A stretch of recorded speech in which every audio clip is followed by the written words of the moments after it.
Sir okay தானேங்க sir? Okay taste பிடிச்சிருந்தா?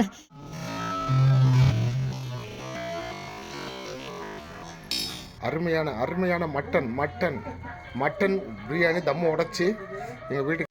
Hi மக்களே, ஸ்ரீயோட உலகத்துக்கு உங்களை வரவேற்கிறேன். இன்னைக்கு வியாழக்கிழமை ஈவினிங் கடைக்கு தேவையான திங்ஸ் வாங்குறதுக்காக போடிமெட்லேருந்து போடிக்கு வந்துட்டோம். என்னன்னா கண்டினியூவாக 3 நாள் லீவ் வருது இல்லைங்களா மொஹரம் பண்டிகைக்கு. ஸோ அதனால வந்து நிறைய திங்ஸ் தேவைப்படும். நாங்கள் பட்டர் பன் போடுவோம், அமுல் பட்டர் யூஸ் பண்ணுவோம். அதனால அங்கேயே வந்தாச்சு. பஸ் ஸ்டாண்டுக்கு ஆப்போசிட்லேயே அந்த டீலர் இருக்கிறதுனால அழகாக வேடிக்கை பார்த்துட்டே சாயா சாப்பிட்டுட்டு எனக்கும் ஒரு ஐஸ்கிரீம் வாங்கிட்டு அப்படியே பஸ் வருதான்னு வெயிட் பண்ணிட்டு இருந்தோம். எங்களுக்கு ஒரு ஆர்டர் இருந்துச்சுங்க, பிரியாணி ஆர்டர் 15 பேர்த்துக்கு வெள்ளிக்கிழமை. ஸோ அதை அதுக்குண்டான திங்ஸஸ் எல்லாம் வாங்குறதுக்காக வந்திருந்தோம். அப்படியே பஸ் ஏறியாச்சு.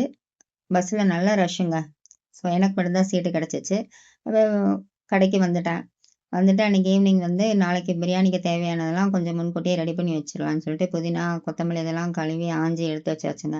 அப்படியே பெரிய வெங்காயம் தேவையான மற்ற ஐட்டம்ஸ் எல்லாமே உரிச்சு ரெடி பண்ணி வச்சிட்டேன். காலையில் ஏர்லியராகவே எந்திரிச்சாச்சு வேலை இருக்கிறதுனால. ஸோ காலையிலே நல்லா கூட்டம் தாங்க. என் ஹஸ்பண்ட் வேலை பார்த்துட்டு இருந்தாரு, ஆனியன்லாம் கட் பண்ணி வச்சுட்டு இருந்தாரு. ஏன்னா அதை அவர் முடிச்சுட்டு போய் தான் மட்டன் சிக்கன்லாம் எடுத்துகிட்டு வரணும். ஸோ அதனால் வந்து எனக்கு கொஞ்சம் ஹெல்ப் பண்ணிட்டு இருந்தாரு. இப்போ சிக்கன் வந்துருச்சு. நான் சிக்கனை மேரினேட் பண்ணி வச்சிட்டோம்னா இப்போ காலையில் நான் ஒரு 7-7:30க்கெலாம் நான் அதை சிக்கன் ரெடி பண்ணி வச்சிட்டேங்க. ஏன்னா அப்போ தான் நம்மளுக்கு 65 போடும்போது நல்லாயிருக்கும். ஸோ அடுத்து சிக்கன் கிரேவிக்கு தேவையான மசாலாஸ்லாம் ரெடி பண்ணி எடுத்து வச்சுட்டு இருந்தேன். ஆனியன், இஞ்சி பூண்டு, பிறகு முந்திரி பருப்பு, கல்பாசம், தக்காளி இதெல்லாம் போட்டு நம்ம அரைச்சி எடுத்துக்கணுங்க. இது கூட நம்ம பிரியாணி மசாலா வீட்டில் அரைச்சி ரெடி பண்ணோம் இல்லைங்க, அதையும் அப்படியே ஆட் பண்ணிவிட்டு ஒரு கிரேவி வச்சா செம்மையாக இருக்குங்க. ஆல்ரெடி இது அவங்களுக்கு இந்த கிரேவி நான் செஞ்சு கொடுத்துருக்கேன். ஏன்னா இவங்க எனக்கு பழைய கஸ்டமர் தான். ஸோ எப்பயுமே எங்ககிட்ட தான் ஆர்டர் பண்ணுவாங்க. ஒரு டாக்டர் கஸ்டமர் இவங்க. இப்போ டூர் போகிறாங்க, அதனால எங்ககிட்ட பிரியாணி கேட்டிருந்தாங்க. ஸோ அதை ரெடி பண்ணி கொடுத்தாச்சு. சைட் பை சைடாக கஸ்டமரையும் கவனிச்சுக்கிட்டு அவங்களுக்கு தேவையான ரெடி பண்ணி வச்சுட்டு இருந்தாங்க. அடுத்து பிரியாணிக்கு மட்டன் வந்திருந்தனால சரி அதையும் சைடில் ஆட் பண்ணிக்கலாம் அப்படின்னு சொல்லிட்டு அதையுமே குக்கரில் வேக போட்டு ரெடி பண்ணி வச்சுட்டு இருந்தேங்க. இப்போ வந்து சிக்கன் கிரேவிக்கு மசாலாஸ்லாம் ரெடி பண்ணிட்டு இருந்தேன். இது வீட்டில் அரைச்ச அந்த பிரியாணி மசாலா ப்ளஸ் நம்மளுக்கு தேவையான மிளகாத்தூள் இதெல்லாம் போட்டு நல்ல ஒரு கிரேவி பக்கத்து ரெடி பண்ணி கொடுத்துட்டோன்னா பிரியாணிக்கு சூப்பராக இருக்கும். அவ்வளோதாங்க.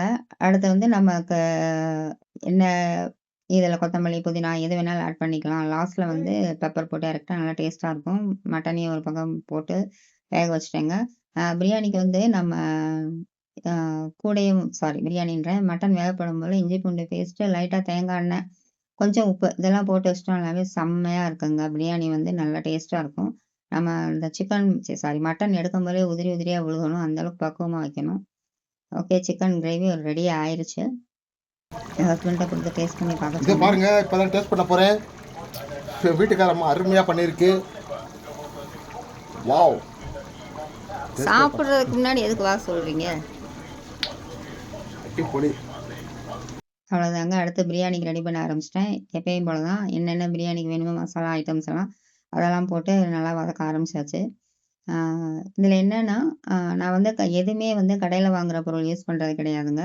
வீட்டில் நான் அரைச்சி வச்சுருக்க மசாலா மட்டும்தான் ரெடி பண்ணுவேன். அதனால தான் இது வந்து இந்த இடத்துல நான் சொல்லலாமா என்னன்னு தெரியல. அந்த டேஸ்ட் நல்லாயிருக்கு, சாப்பிட்டோன்னே டக்குன்னு செரிமானம் ஆகுது அப்படின்றதுனால தான் டாக்டர் கஸ்டமர் ரெகுலராக எங்ககிட்ட வந்து ஆர்டர் கொடுத்துட்டு இருக்காங்க. இதுவே எனக்கு பெரிய அச்சீவ்மெண்ட்டு தான். ஏன்னா ஒருத்தவங்க வந்து ஒரு நார்மல் பீப்புள்ஸ் நம்மள மாதிரி இருக்கிறவங்க சொல்கிறதுக்காட்டிலும் ஒரு டாக்டர் வந்து நல்லாயிருக்கு, சீக்கிரமாக டைஜஸ்ட் ஆகுது அப்படின்னு சொல்லும்போது அதில் ஒரு நம்ம பணம் வாங்குறது கூட செகண்டரிங்க. அவங்க ஓகே நம்ம டிஷ் சூப்பர் அப்படின்னு சொல்லும்போது வந்து அதில் ஒரு சாட்டிஸ்ஃபேக்ஷன் இருக்குது பார்த்தீங்களா? அது கண்டிப்பாக வந்து ஹவுஸ் ஒய்ஃபுக்கே ஃபீல் ஆகும். ஏன்னா நம்ம வீட்டில் வந்து என்னதான் சமைச்சு எப்படி பண்ணாலும் அது ஒரு தடவை அவங்க சாப்பிட்டு பார்த்துட்டு நல்லா இருக்குமா அப்படின்னு அந்த ஒரு பாராட்டு கிடைக்குது பாருங்க, அப்படியே பயங்கரமா இருக்குங்க. நம்ம சாப்பிட்டது மாதிரியே இருக்கும். அவ்வளோதாங்க, தேவையான அளவு தண்ணி ஊற்றியாச்சு.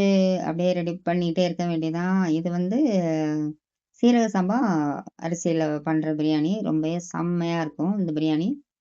அவ்வளோதாங்க. தண்ணி கொதிச்ச உடனே நம்ம அரிசியை போட்டுற வேண்டியதான். நான் கேமரா ஷேக் ஆகிட்டே இருக்குன்னு நினைக்கிறேன். ஏன்னா ஒரு கையில் நான் பிடிச்சிக்கிட்டே ஒரு கையில் குக் பண்ணிகிட்ருக்கேன். அன்னைக்கு செம்ம வெயில் வேறங்க. போடிமெட்லேயே இந்த வெயில் வன்னியாய வெயிலுங்க. எப்படி தான் சமாளிக்க போகிறேன்ற தெரியாத அளவுக்கு வெயில் வேர்த்து கொட்டிக்கிட்டு தான் இருந்துச்சு.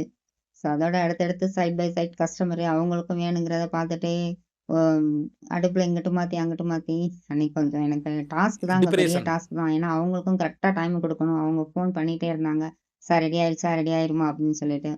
ஓகே, இப்போ வந்து ரைஸும் தண்ணியும் கரெக்டாக வந்துருச்சு. இதுக்கு மேலே வந்து நம்ம தம் போட்டுற வேண்டியதான். ஸோ கொதிக்கிற தண்ணியை மேலே வச்சாச்சு, கீழே தோசை கல்லுன்னு வச்சுட்டு நடுவில் பிரியாணி. இது வந்து நம்மளோட காம்ப்ளிமெண்ட்ரி. எப்பயுமே வந்து அவங்களுக்கு ஆர்டர் கொடுத்து ஏதாவது ஒரு ஸ்வீட் செஞ்சு கொடுத்துருங்க. ஸோ பிரெட் அல்வா தான் டக்குன்னு செய்யக்கூடியது, பட் டேஸ்ட்டு செம்மையாக இருக்கும். மில்க் மேட் மட்டும்தான் இதுக்கு எக்ஸ்ட்ரா நமக்கு தேவை. அதையும் போட்டு பிரெட் அல்வா ரெடி பண்ணியாச்சு. அடுத்து சிக்கன் 65 பார்த்தீங்களா, எப்படி தளன்னு பார்க்கும்போது எப்படி டெம்ட் ஆகுதா. ஸோ இது எங்கள் கடையில் ஃபேமஸ்ங்க சிக்கன் 65. இதுவுமே வந்து மசாலா வீட்டில் ரெடி பண்ணுறது தான். அப்படியே எங்கள் ஹஸ்பண்ட் வந்து டைம் ஆயிடுச்சுனால பேக் பண்ண ஆரம்பிச்சிட்டாரு.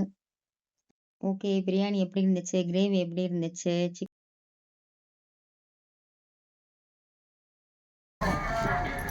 அருமையான மட்டன் பிரியாணி தம்மு உடைச்சி எங்கள் வீட்டுக்கு. ஸோ கஸ்டமர் வந்துட்டாங்க, எல்லாத்தையும் பேக் பண்ணி ரெடியாக எடுத்து வச்சு அவங்க கையில் கொடுக்க வேண்டிய நேரம் வந்துருச்சு. கஸ்டமர் வந்துட்டாங்க, என் ஹஸ்பண்ட் எல்லாத்தையும் கொண்டு போய் வைக்க போயிட்டாரு. அவங்க கொஞ்சம் ட்ரையலுக்கு வேற வாங்கி சாப்பிட்டு பார்த்தாங்க. என்ன கமெண்ட்ஸ் கொடுத்தாங்கன்றதை வீடியோ எண்டில் கொடுத்துருக்கேன். ஓகே மக்களே, பிடிச்சிருந்தா லைக் பண்ணுங்கள், கண்டிப்பாக கமெண்ட் பண்ணுங்கள். ஓகே, ரொம்ப பிடிச்சிருந்தா ஒரு லைக்கை தட்டி விட்டு போங்க சார். ஓகே தானேங்க சார், டேஸ்ட்டு பிடிச்சிருந்தா. எனக்கு கொஞ்சம் டென்ஷனாகவே இருந்துச்சு. ஒரு இதுதான் சாட்டிஸ்ஃபைடாக போனீங்கன்னா எனக்கு கொஞ்சம் இதாக இருக்கும். ஏன்னா போனோட்டும் நல்லா இருக்குன்னு ரொம்ப நீங்கள் எனக்கு ஹைப் கொடுத்துருக்கீங்கல்ல. Thanks sir, thanks.